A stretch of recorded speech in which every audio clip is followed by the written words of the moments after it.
مسلمان په شهادت باندې خوشحال یې او د یو نشنلیسټ چې هغه د اسلام او د جهادي جذبو نه خلک محروموي د هغه په مرګ باندې ژاړي او غایبانه جنازې ورباندې کوي.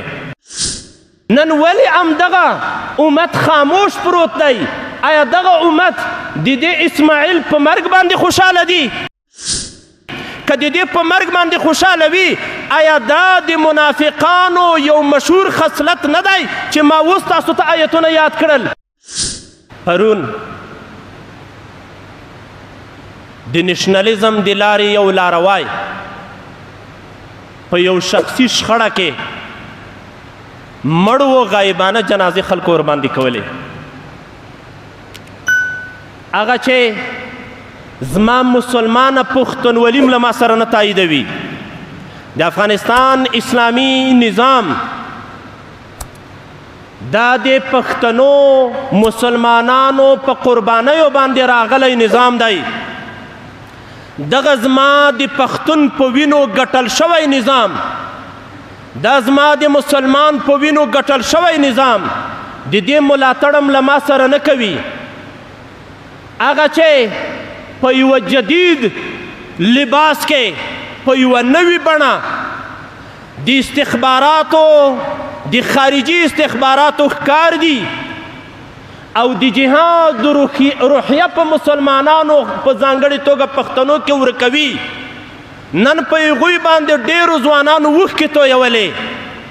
خو زموږ د مسجد اقصا د دې زمانې اتل اسماعیل هنیه چې په ایران کې په شهادت باندې ورسېده، ولې دغه زرګونه او ملیونونو ځوانان د غفلت په خوب باندې ویده دي؟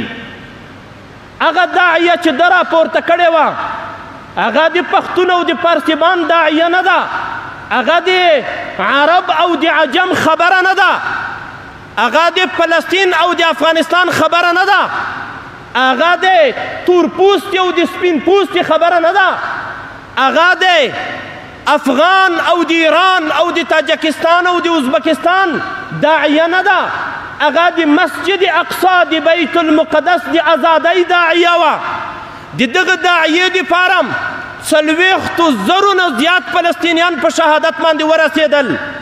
هغه وړکۍ غزه چې کومو مجاهدینو دلته تونلونه ویستلی دي، د نړۍ ماینونه او بمبارونه په دوی باندې ستړي شول، زنانوې او ماشومان په شهادت ورسول.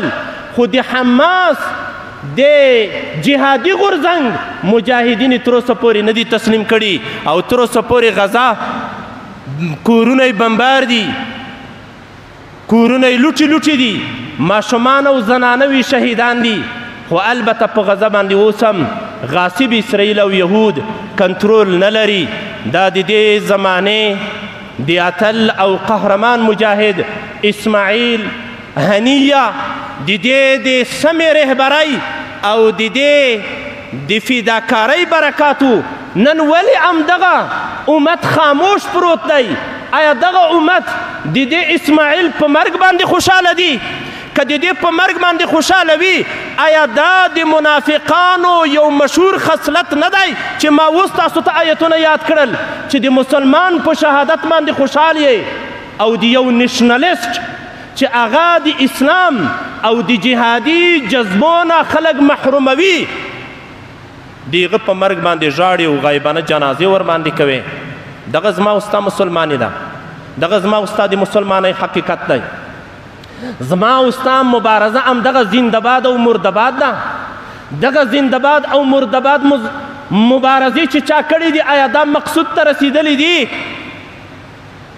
دغه زنده‌باد او مرده‌باد مبارزه خو تقریبا 80 کاله علماو کړې ده. دغه علما سره د علمه سره د ګڼو ولسونو چې د دوی اتباع کوي آیا په دې زنده‌باد او مرده‌باد باندې دوی خپلو هدفونو ته رسیدلی دي؟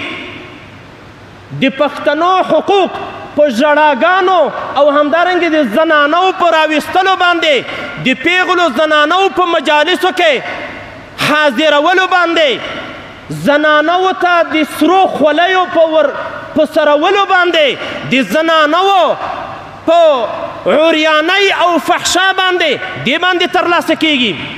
او که د پښتون او د مسلمان حق هغه په داسې فداکاریو باندې ترلاسه کیږي چې نن په د افغانستان کې د افغانستان مجاهدینو ترلاسه کړل.